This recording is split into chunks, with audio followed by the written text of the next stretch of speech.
Today we're going to kind of build up on something that I've done in the previous class, because I see some people stayed over. In the previous class, the rookies, is that what it's called? Rookies? Rookies. We did we talked about the issues of king safety and security, and how to easily get punished. We saw a bunch of games, none of which was longer than 10 moves. So that was really unpleasant for some of the poor opponents that lost those games. Now we're going to see better opposition. In those games we had a lot of like very kind of almost beginner level players. Now we're going to have two very strong players. We have a game between two very, very strong players. The player with the white pieces is Emanuel Lasker. He was a world champion for 27 years. I think that makes him a pretty decent player. And his opponent is also a grandmaster from what used to be Yugoslavia. Now it's defunct. His name is Vasja Pirc. And he is, if some of you know opening, there's a Pirc opening, Pirc defense, named after this gentleman. So, in this game we will see what happened. White and black played a very aggressive opening, a Sicilian defense. And at one time, black decided that he's going to take over. However, he forgot something very important. Before you want to take over the position, you better make sure that your king is safe and that the opponent's pieces have no easy access to your king, or else. So let's take a look at this game, and I'm going to make comments, and there'll be all kinds of interesting side variations. Sometimes the variations that were left behind the scenes are no less interesting than the game itself. So we have e4, c5, knight f3, knight c6. Okay, a normal Sicilian. We know that black can play d6, e6, or knight c6, or all kinds of side moves as well. d4, the main line. White wants to win the d4 square, which he before was completely black. So must take. And again, this opening is so flexible that many things that you want to play, you can play. You can play e6, and you can play g6, and you can play the move in the game knight f6. Even d6 is possible, less flexible, but possible. So he plays knight f6, attacking the pawn, and of course white defends the pawn. Here again, you have several choices. You can play e6 or d6 are the most common ones. One thing that you have to worry about in some position, that in this specific structure, and again, I don't want you to understand it for every line in the Sicilian, one of White's ideas is to take this knight and to go e5, because the poor knight will have no good place to go to. So he plays the move d6, stopping this idea. That's one of the ideas. Another one is to play e6, which makes d5 stronger. Again, White has many, many moves at his disposal. He can play bishop e2, like in the game, bishop e3. Bishop g5 is another very good move, very active move. f4. Okay, he plays here. Once again, black has a bunch of moves. He can play g6, or he can play e6, like the game, or he can play e5. Even e5 is a very aggressive line. He decides to play e6, and we have now a very normal Sicilian, one of the more common Sicilians. It's called the Scheveningen Sicilian. It's a place in Holland. I'm not going to repeat it again. So, castles, a6. So far normal. White castles kingside, very normal. a6 is a very useful move in those Sicilians. You don't let the opponent control this square for one of your knights sometimes. And of course, you are hoping that maybe later on, at some stage, you'll be able to play b5, because in this opening, White controls the center and the king side, and black tries to fight his way in the center and definitely has an advantage on the queen side. Okay, so bishop e3, the last undeveloped minor piece, comes to the game very, very nicely. Queen c7, again, an acceptable move. The queen is very good, especially if at some point you want to push the b pawn to b5. This knight will need extra protection as well, so that's not illogical. And White plays f4. That is a very, ignore all those arrows for a moment. This is a very logical move. f4 is a move that makes sense. Without f4, White cannot really claim any advantage in the game. Sometimes I see this game and people play a move like f3 or bishop f3, and you are really going to miss the control of that center, because those two pawns make sure that all those squares right here are well protected. You need to exert some pressure. So f4 is a very, very logical move. Now, in the game, black played the move knight a5. He immediately starts action. He moves a piece the second time in the opening, for the second time. How many of you have heard the expression, don't move the same piece twice in the opening? How many times have you heard that? How many of you have heard that before? Some of you. Those who haven't have just now. Don't move the same piece twice unless you absolutely have to. Why? you have other things that you need to do. For example, if black would have played the move, let's say bishop e7, and then follow it up with castling, we would have a very normal routine Sicilian that I have seen maybe 1,000 times in my life, and you can see tons, scores of games in the database. So that would have been sensible, but black says, okay, I want action and I want it now, right here. So I thought, that's very interesting. I'm castled, my opponent isn't castled. What's more, it's going to take him at least 2 moves to castle because his bishop is still stuck on e7. I mean, it's going to be really crazy if black is going to try to castle that side where I can just send all my forces to attack him. So, okay, what should I do? And after some thinking, he came up with the most aggressive move. Anybody want to guess? If you want to participate, it's great. You can just raise your hand. I don't want anybody calling out moves because it's going to be like a zoo. So if you're white, and again, I'm not giving you enough time to think. I mean, if I gave you, let's say, 15 minutes, maybe you can say, okay, I want to play this move or that move. But right here, right now, what do you think by intuition white wants to play? Yes? Well, I would love to play the move b3, except I have a real serious problem. My queen on c7 is attacking this knight here. If I push the pawn to b3, who is defending this knight, right? Don't want to lose the knight? Right. Anybody in this class that is really fond of giving away their pieces for no reason, please see me after the class. We're going to play the game called quarter for dollars. I'm going to give you a quarter and you give me $1. We can play this game all day. And if you think this is like something that you would never do, don't do it in chess either. It's just not logical. We don't want to give gifts. We are willing to give something the same way we would use money. If we buy something in the store, if it's a candy or a toy, we don't mind. We get something in return. But to just give away pieces like it's Christmas, no. Martin. How about queen to b3? Okay, it's a reasonable move. Developing the queen, connecting the rooks, not letting black play knight c4. But after queen d3, I'm guessing that black intended to play the move b5. Remember a6 before? b5. Supporting the advance of this bishop, and also the knight is going to insist on jumping to this square. Again, notice one thing. White, if he can help it, he doesn't want to worry about the queen side. Who is the boss of the queen side? Black. The black player is boss of the queen side. We control the center and the king side. We would love to have as many open lines and files on our king side, because that's when we have more space. That's where our pieces have more access to. So, yes. Pawn to f5. Very good. You see?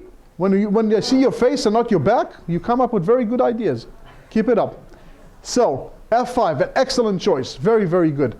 White says, well, normally maybe I'll be reluctant to play this move, but because the knight on c6, normally there's a knight on c6. Remember the knight was here, that moved to here? That knight can maybe go to this beautiful square on e5, and maybe you don't really want to allow it. But now that the knight already moved sideways with the hope of coming here, let's start by opening up the lines. So now black has a dilemma. Now, I can tell you something that will be a little bit maybe over your head, so don't be too scared. But nowadays, players would consider playing the move e5. e5, it looks like a crazy move because it gives away the square forever for white, and it also makes this pawn become a backward pawn, a pawn that's really hard to advance. But you gain a tempo over the knight, you kick it from the center square, and later on, you're going to fight to try to play the you'll fight for the d5 square. You're going to put pieces in a way that protect it. And again, I don't want to go into too many analysis because otherwise we'll be here for hours. However, black decided to just continue with his plan, knight c4. Mind you, the player with the black pieces, just like the player with the white piece, is a grandmaster. He is holding the highest chess title. He is not some beginner or player from the first group that comes here who is really making his first steps at chess. He is a very experienced player. But as we can see, sometimes even they make really goofy moves. So, he looked at this position, he said, well, the knight is attacking my bishop on e3. The knight is attacking my pawn on b2, which will not only, if I get to take this pawn, let's say, not only would my queen be attacked, but my knight on c3 will be attacked by this queen. This is going to be a disaster. So, I don't really know. If I move my bishop back to c1, I'm going to be undeveloping, and my knight on d4 is going to look really funny, maybe queen b6. So what's my basically forced move? Yes? Again, I don't really want to allow knight takes b2 with a tempo. right? If I go queen d3, he's going to play knight takes pawn, attacking my queen. I have to move my queen again, right? No. So if I don't want to lose time, I have to accept fate, and then, yes, what do you think? Bishop to, how about c4? Take it. Take the knight, right? Absolutely. Bishop takes knight. Again, sometimes it's forced. So he took it and took it. Okay. So we had to give up a good bishop, but we are gaining time. f5 with a gain of tempo. You play knight c4. I took it. You took back. Now it's my move again. What would you do here as white? Again, I'm not giving you a lot of time to think because we want things to move. So it's kind of just by feel. I only see like one hand up. Don't be afraid. Say that you're white in this position. You say, okay, I have more control of the center and the king side. In order to maximize the control, I want to have as many open files and diagonals and squares for my pieces. How do I achieve that? Yes. Yes. Queen d3. Well, the question is, do I want to trade queens? White is thinking to where? You would be able to move your pawn out. The problem is that I don't want to trade queens because why? I am castled. My king is already safe. The black king is stuck in the center, and it's not like he even can castle the next move. It's my move as white, and you're still going to have to take at least 2 moves to castle. Move the bishop to e7, and then castle. I'm going to try to use this time to make life as hard as possible for you before you get safe. If I trade queens, I don't think that black is going to be in real danger. So again, use your imagination. What do we need to do? The first move is not very flashy. It's not really like, wow, what an amazing move. I never would have thought about it. It's like, okay, why did I play f5? What was the purpose? I wanted to have open files for my rook. So I'm going to reveal it myself. Of course, he just took here. And again, black should have been very, very cautious about what's happening to his king side. He was very, very, very uncautious. That's not a good idea. He should have definitely developed his bishop and taken the pawn. Maybe he thought, well, if I take with my bishop, this pawn is going to be isolated and weak. And okay, maybe it is a little bit because of what you did. But when you took back with the pawn the way that he did, watch what happened. He took with the pawn, big mistake, big question mark. You can already see that the arrows reveal the weakness of the black king. So now what to do? It's kind of given, the hint is given. I want everybody to pay close attention. And again, it's one of those things where it's going to be very hard for you to calculate. And again, I'm not giving you time to think, so I'm not being fair. But again, I want you to really understand what happened here. White is so much better developed than black. He has 3 minor pieces out. Black has only 1.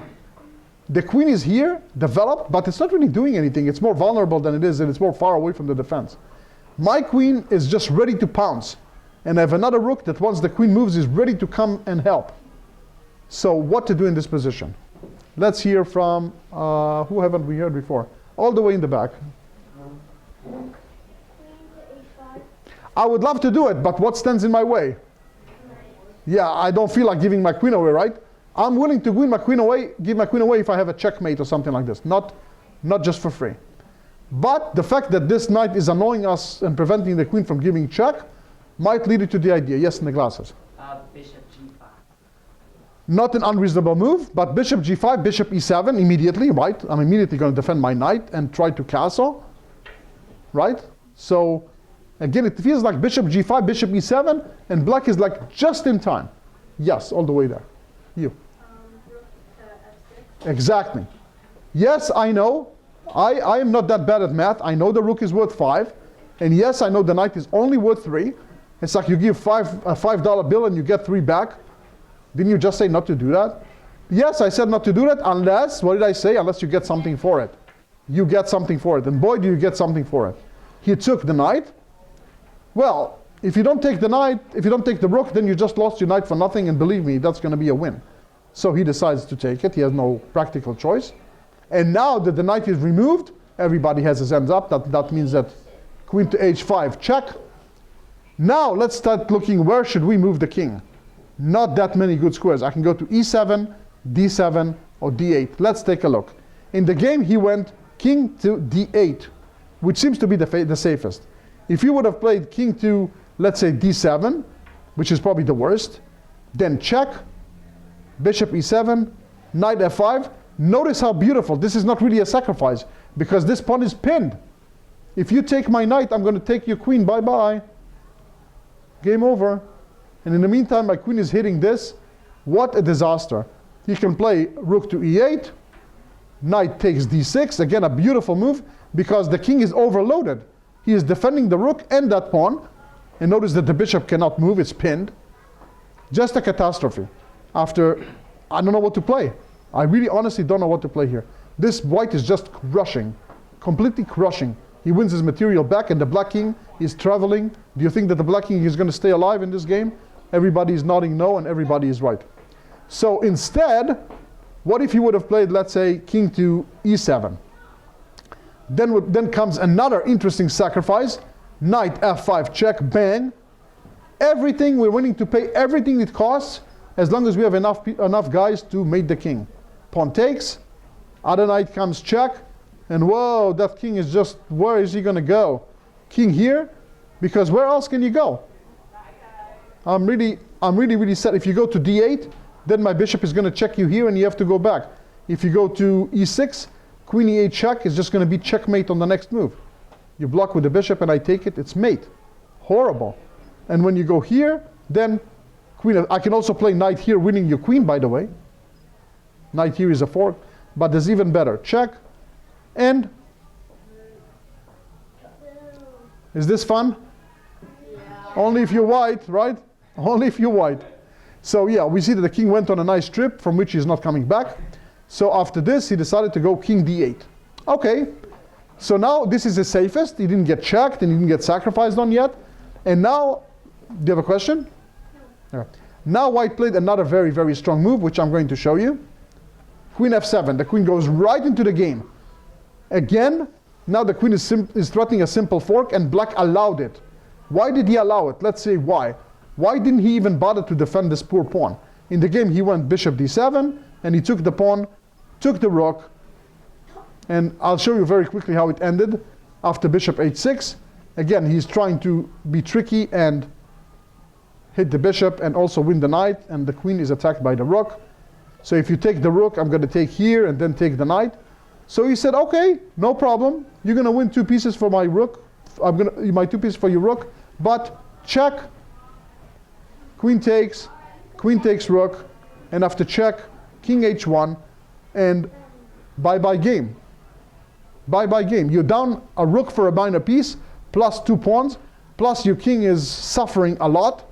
So black is a grandmaster. He knows that Lasker is not going to miss this, and he says, I resign.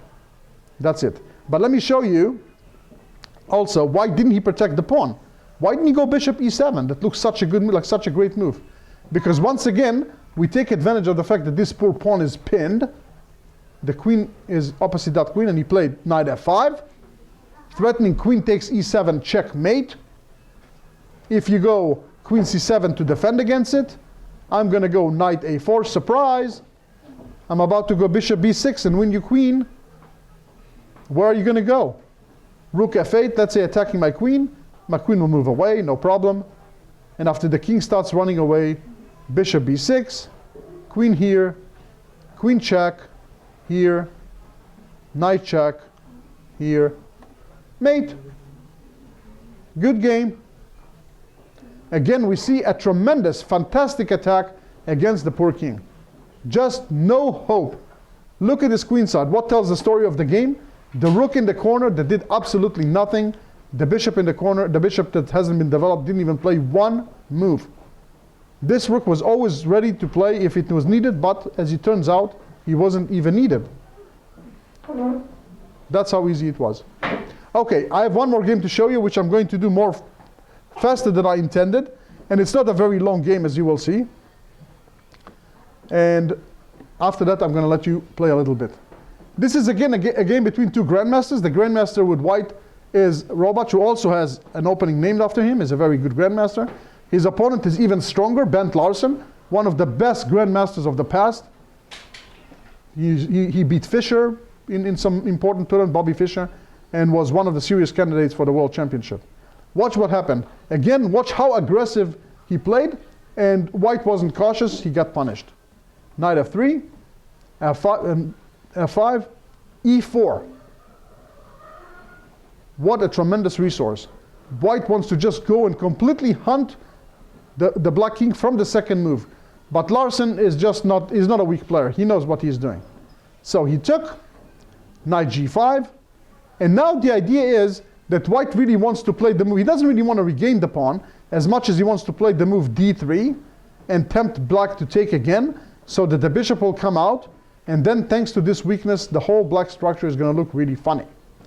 So black says, okay, forget about that. You can take my pawn, be my guest. So again, he's trying to do this. e3, excellent. Just when white had really hopes that maybe black will take and his bishop will get developed, and if not, then the pawn will take and the bishop will get developed here. Black says, nuh-uh. You want my pawn, take it back, but don't get the structure that attacks me. Sorry. So he took back, had to take with the bishop because it has to protect the knight attacked by the queen. Knight c6, developing, queen check. Now, this just shows that white was too disappointed by the fact that he didn't get an attacking position. So he tries to create one anyways. But black is just saying, you're not going to mate me like that, I'm sorry. g6, queen f3. Okay, white is really, really anxious to mate black, right? He wants to play queen f7 mate. So Larsen said, you know what? Not today, nope. And now, if white was really smart, he would just trade queens, and at least they'll play an ending. Yeah, of course, I'd rather be black than white, because the white pieces look really funny, and some of them not even developed. But he decides to move in his queen. This is just too much. Now black is going to show that he is much better. Knight e7. The knight is coming to f5. The knight is going to come here at the right time. So, knight c3, h6, knight e4, queen f7. A beautiful little square for the queen. You cannot really hurt my queen there. I'm protecting, and I'm keeping an eye on the file, on the diagonals. I'm in good shape. Once again, white had a chance to play a quiet game. But he was really afraid. He was worried that, oh, d5 is coming. When the knight moves away, then d4, forking two pieces. So, again, black is better here, but white should just move his pieces away. He should move the bishop, he should move the knight, and get ready for this. Instead, he was very ambitious. He decided to go here. When I first saw this move, I thought to myself, whoa, that's a very serious move. Not only is white threatening to take the pawn on c7 and win a rook because of the fork, but I'm also threatening to go knight d6 check. And after pawn takes, my other knight will jump, and I have a family fork, a royal fork, attacking the king and the queen. How is black going to defend against that? Is he really forced to go king d8 now and really mess up his king situation, never to be able to castle? Larsen said, nope. Knight f5. First step, I'm stopping the check on d6. Forget about that. And I'm attacking your queen. If you're going to take my pawn here, and I'm going to attack you with my king, you'll have no time to take the rook because your queen is under attack. All right. So he moved the queen to f3. Now he played another very strong move. He is defending the pawn on c7 in the best way that he can. Pawn d5. Notice how beautiful. The knight now cannot take on c7 because there's a queen on f7 defending it. And now the knight is hit. If the poor knight is moving, is going to move, then we're going to play a6. And this knight will have to go back. But not here because he's going to lose a piece. So he's going to have to go all the way to the rim. Do you think this is fun for white? No. So he decides, okay, I'm going to go for it. But again, when you play someone like Larsen, just going for it is not going to be enough. You better have something up your sleeve, but he didn't. He played knight f6 check. I said, okay, takes. Check. King here. Knight takes a8. For a moment, white is up a rook and a pawn for a knight. Looks really awesome. Also, the black king is stuck in the center. And it looks like, wow, this is fantastic. Even if I end up losing my knight in the corner, the king is in such a mess, and my king as white is going to go to safety somewhere. Life is not that bad. But you know whose move it is? It's black's move. And Larsen said, if you thought that I'm going to just go knight hunting or something, I'm not. Let's see if maybe one of you can come up with the next move for black. It takes a little imagination to think, I'm down a little material. My king might look a little funny, but the white king is also a little funny. He hasn't castled yet, and he's not quite ready to castle. Maybe he's ready to castle queenside now. So I better act, and I better start moving. Yes? Yes? It would be bishop to b4. It's possible. It's not a terrible move, but I mean, I can just push my pawn and defend it, right? I can block the check with my pawn and attack your bishop. that might make things a little messy, right? Maybe you have to start sacrificing more. I have a relatively simple move. If you think about it, it's not that hard to see. That really gives me a chance to attack things. Yes?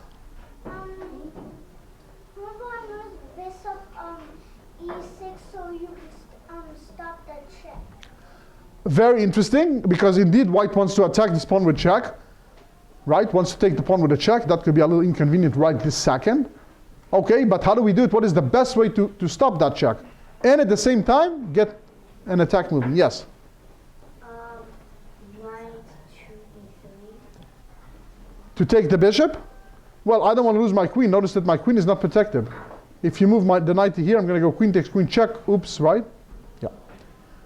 So, I'll show you the move and let's see if we can all understand what's going on. e4. Very, very good. The pawn is attacking the queen, preventing it from taking the d5 pawn with check. And in the same spirit, we can see that our queen, the black queen, has opened a beautiful diagonal to the b2 square. Well, the queen is being attacked. What can you do? He decided to take it.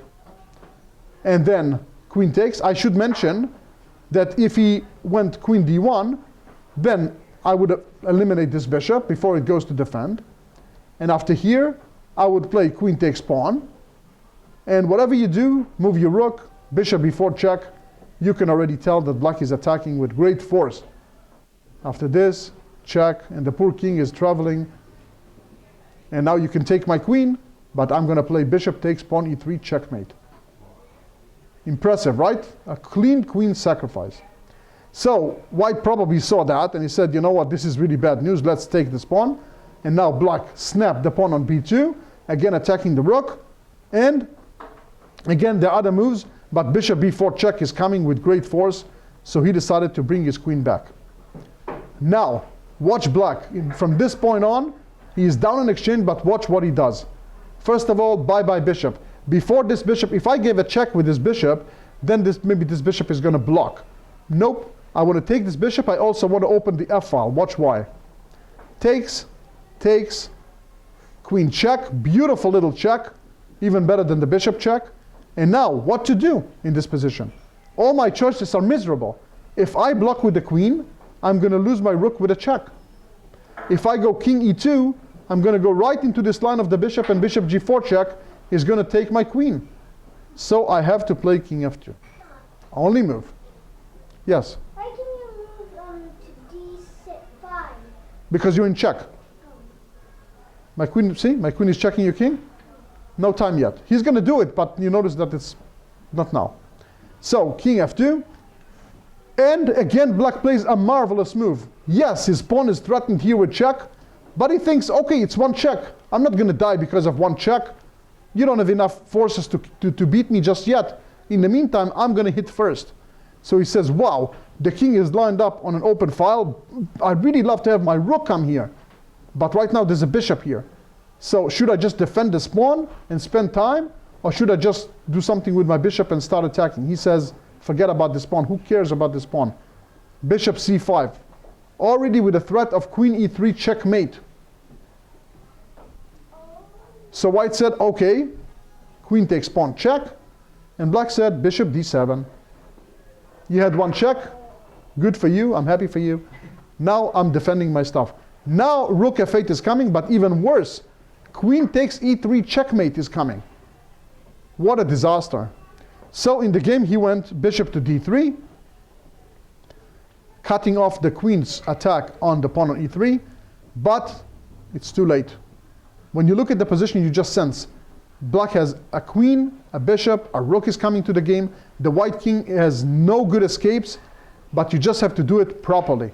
So what did he do? Step one, queen comes in, queen d2 check. So he plays, I think that he actually resigned here, right? Because I think, let me see, yeah. Because where are you going to go? You have no place to go to in this position.